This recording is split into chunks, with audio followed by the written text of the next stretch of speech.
حضرت یونس علیہ السلام شہر نینوا میں پیغمبر بنا کر بھیجے گئے۔ آپ لوگوں کو ہدایت کرتے، نیکی کی طرف بلاتے، برے کاموں سے روکتے تھے۔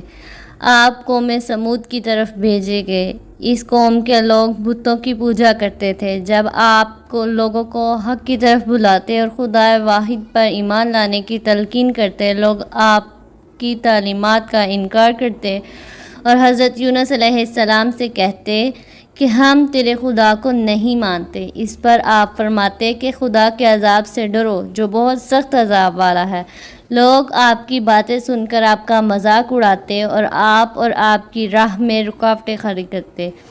آپ نے قوم سمود کو راہ راست پر لانے کی بہت کوششیں کی، لیکن بھٹکی ہوئی قوم پر آپ کی نصیحت کا کوئی اثر نہ ہوا، تو آپ کو یقین ہو گیا کہ یہ لوگ خدا پر ایمان نہیں لائیں گے۔ آپ مایوس ہو گئے۔ مایوسی کی حالت میں آپ نے قوم سمود کی تباہی اور بربادی کے لیے بد دعا کی اور اس سرزمین سے نکل پڑے۔ چلتے چلتے دریائے فرات کے کنارے پہنچے تو دیکھا کہ ایک کشتی کنارے پر لگی ہے، لوگ اس پر سوار ہو رہے ہیں۔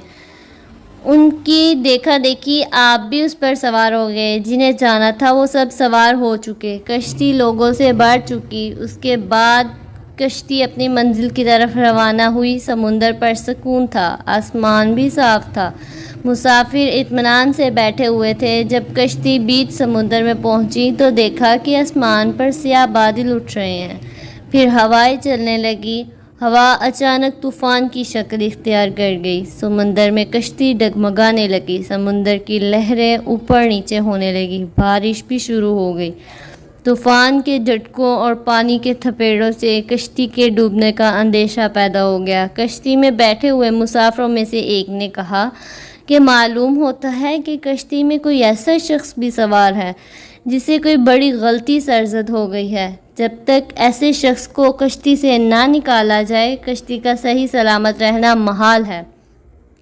وہ شخص کون ہے یہ بتانا مشکل ہے جب تک کہ وہ خود کو پیش نہ کرے۔ اس پر حضرت یونس علیہ السلام کھڑے ہو گئے اور کہا کہ میں ہی ہوں جس سے بڑی غلطی سرزد ہوئی ہے، مجھے کشتی سے نکال دو تو آئی ہوئی مصیبت ٹل سکتی ہے۔ تمام مسافر حضرت یونس علیہ السلام کا منہ تاک رہے تھے، جس نے خود ہی سب کے سامنے اپنی غلطی کا اظہار کیا۔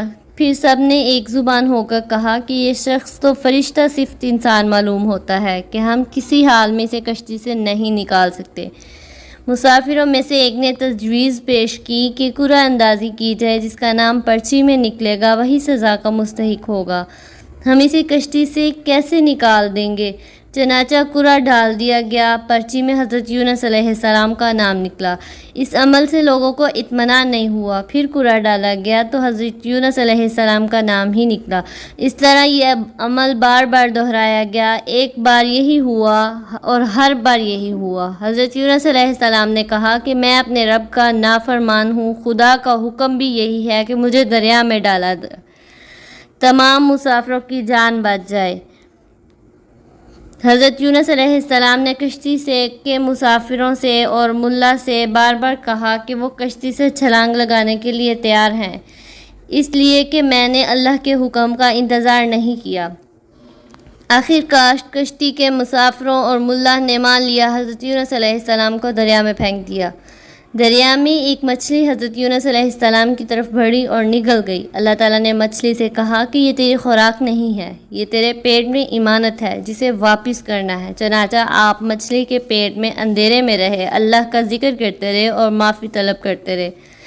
آپ پکار رہے تھے، اے اللہ، تیرے سوا کوئی عبادت کے لائق نہیں، تو پاک ہے۔ بلا شبہ میں نے اپنے ہی نفس پر ظلم کیا، میں ظالموں میں سے ہوں۔ اللہ تعالیٰ نے آپ کی پکار سن لی۔ آپ مچھلی کے پیٹ میں محفوظ رہے۔ مچھلی نے دریا کے کنارے پر اگل دیا۔ جب آپ مچھلی کے پیٹ سے باہر آئے تو بہت کمزور اور نڈھال تھے۔ آپ نے کھلی فضا میں سانس لیا اور اللہ تعالیٰ کا شکر ادا کیا۔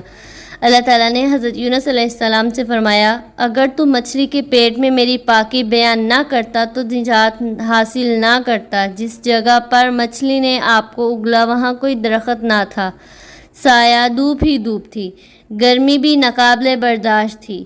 اللہ تعالیٰ کے حکم سے وہاں ایک بیلدار پودا اگ گیا، پودے کی بیل سے سایہ آ گیا، آپ سایہ تلے بیٹھ گئے اور اللہ تعالیٰ کا ذکر کرنے لگے۔ کہا جاتا ہے کہ آپ کے پاس ایک ہرنی آتی تھی اور اپنا دودھ پلاتی تھی۔ اللہ تعالیٰ فرماتا ہے ہم نے بغیر گھاس کے زمین پر ڈال دیا اور وہ بیمار تھے، اور ہم نے بیلدار درخت اگایا اور ہم نے اس کو 1,00,000 آدمی کی طرف بھیجا، بلکہ اس سے بھی زیادہ، پھر وہ لوگ ان پر ایمان لائے۔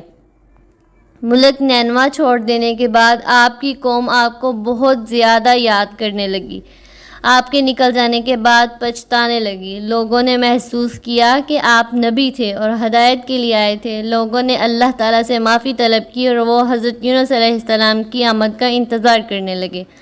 لوگوں نے اقرار کیا کہ ہم اللہ تعالیٰ پر ایمان لائے، اور اس بات پر بھی کہ یونس علیہ السلام اللہ تعالیٰ کی طرف سے بھیجے ہوئے نبی ہیں، اور آپ کے لائے ہوئے پیغامات پر یقین رکھتے ہیں اور یونس علیہ السلام کی تصدیق کرتے ہیں۔ اور قوم کے لوگ ایک دوسرے سے کہنے لگے کہ اگر حضرت یونس علیہ السلام ہمارے درمیان آ جائیں تو ہم سب ان کی تعظیم کرنے لگیں گے اور ان کے حکم پر عمل کریں گے۔ اللہ تعالیٰ نے حضرت یونس علیہ السلام کو حکم دیا کہ وہ قوم کی طرف جائیں اور اللہ تعالیٰ کا پیغام سنائیں اور انہیں برائی سے روکیں، نیکی کی طرف بلائیں، لوگوں کو آپس میں ایک دوسرے سے اچھا سلوک کرنے کی تلقین کریں۔ چنانچہ اللہ تعالیٰ کے حکم پر جب آپ اپنی قوم کی طرف لوٹے تو قوم نے خوشی و مسرت کا اظہار کیا۔ آپ علیہ السلام کی آمد پر اللہ تعالیٰ کا شکر ادا کیا۔ واپس آ کر حضرت یونس علیہ السلام